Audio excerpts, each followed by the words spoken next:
नमस्कार, मेरा नाम प्रज्ञा आनंद है और मेरी कहानी का नाम दुविधा है।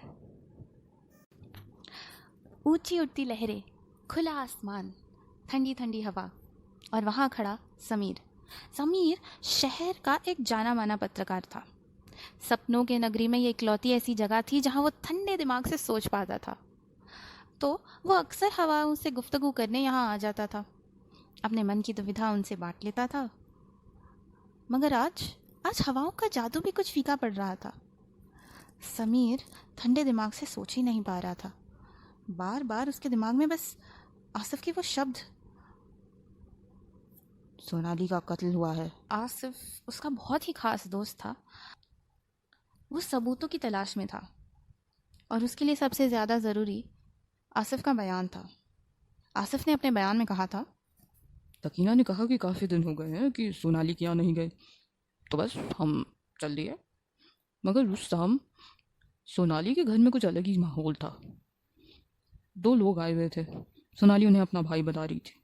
हमें वहाँ रुकना कुछ ठीक नहीं लगा, इसलिए हम 5-10 मिनट में चाय पी के वहाँ से निकल गए। निकल के स्टेशन की ओर चल ही रहे थे कि सकीना को एहसास हुआ कि उसका बटुआ पीछे रह गया है। तो हम बटुआ लेने फिर से पहुँचे, मगर इस बार जब गए तो घर में और कोई मौजूद नहीं था। तो हम सीधा अंदर चले गए और जिस कमरे में सकीना रहती थी वहाँ पहुँचे।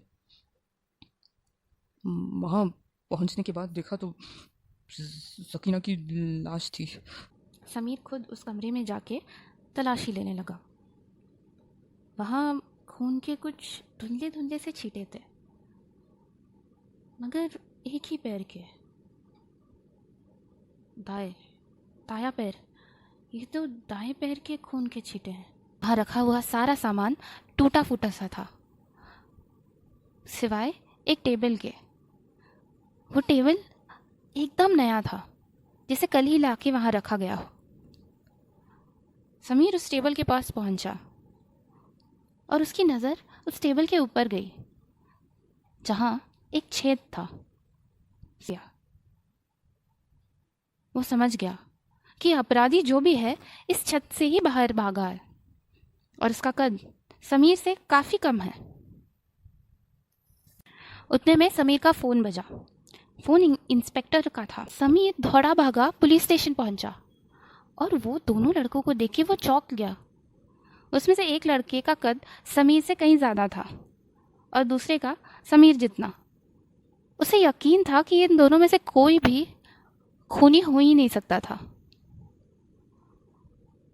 फिर भी पुलिस इंस्पेक्टर ने उन दोनों को जेल में डाल दिया। समीर का सर चकराने लगा। चाय पीने वो आसिफ के घर पहुंचा। बस यहाँ वहाँ की बातें कर रहे थे। उतने में सकीना आई। किचन के द्वार के सामने उसने अपनी चप्पल निकाली। समीर देख के चौंक गया। सकीना का एक पैर छोटा था और वो बाएं पैर से लंगड़ा के चला करती थी। वो किचन में गया। भाभी जी,